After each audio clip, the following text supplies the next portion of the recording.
আজকে চলে এলাম একটা বিয়েবাড়ির ব্লগ ভিডিও নিয়ে। আমার এক পরিচিতের বিয়ে ছিল গত 10ই ডিসেম্বর। তার জন্যই আমরা সব রেডি হয়ে বেরিয়ে পড়েছি। তোমাদের সঙ্গে পুরো ব্লগটা শেয়ার করব, দেখতে থাকো।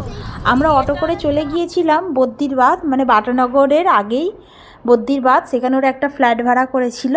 এখানে চলে এলাম প্রথমে, তারপরে দেখলাম যে হ্যাঁ, ড্যাফোডিলস ভ্যালি জায়গাটার নাম ছিল, মানে ওইখানেই ওরা বিয়ের আসর সব, মানে বিয়েবাড়ির আয়োজন করেছে।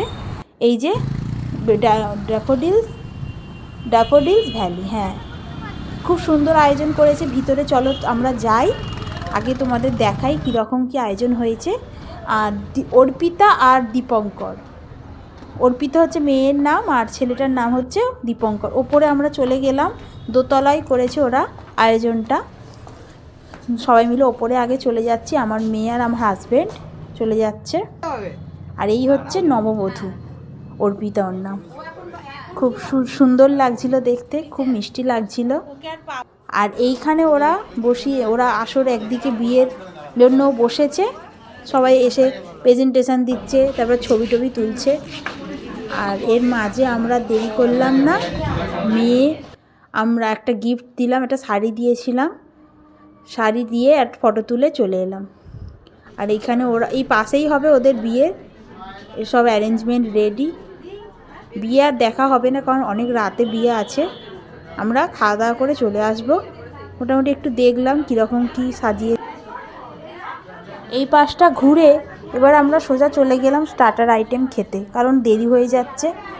এদিকে স্টার্টার আইটেমে কি কি করেছে একবার দেখে নিন। এই দেখুন, কর্ন রোল করেছিল, আর এখানে করেছিল রেশমি কাবাব, আর এখানে চিকেন পকোড়া। প্রতিটি খাবারই খুব সুন্দর ছিল। ওইদিকে আবার ফুচকাও করেছে, আবার কফিও করেছে।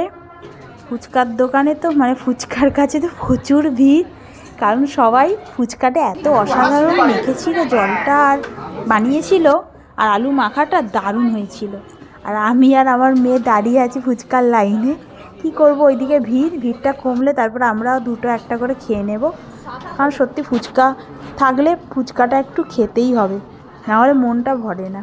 তারপরে খাওয়া দাওয়া করে, আর দেরি যেহেতু করা যাবে না, সেই জন্য একটু কিছুক্ষণ পর আমরা বুফে আইটেম করেছিল এখানে খাওয়া দাওয়ার জন্য চলে এলাম।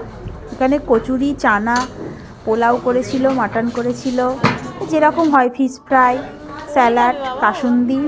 এখানে ফুড চাটনি করেছিল, ফুড চাটনি, তারপরে পাঁপড়, আইসক্রিম, সন্দেশ, সব কিছুই রেখেছিল।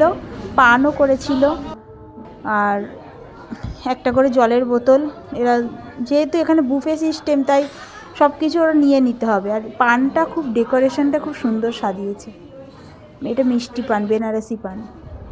আমরা প্রথমে এখানে বসার সিটও করেছিল, কম লোকের জন্য করেছিল, মানে সিট ফাঁকা পেয়েছি, বসে গেছি, তারপর আবার অন্য লোক বসেছে, এইরকম। খেয়ে নিলাম, খেয়ে নিয়ে এবার দেখলাম পায়েল ক্যাটারার, এরাই হচ্ছে অ্যারেঞ্জমেন্টটা করেছে, এদের উপরেই পুরো দায়িত্বটা ছিল। লাস্টে পানটা খেয়ে নিলাম। আইসক্রিম আমি আর খেলাম না, এত কিছু খাওয়ার পর আইসক্রিম খেলে শরীরটা খারাপ লাগবে। তারপর বেরিয়ে চলে যাচ্ছি। তোমাদের কেমন লাগলো ভিডিওটা অবশ্যই কমেন্ট করে বলো। ভালো লাগলে একটু সাবস্ক্রাইব করে দিও।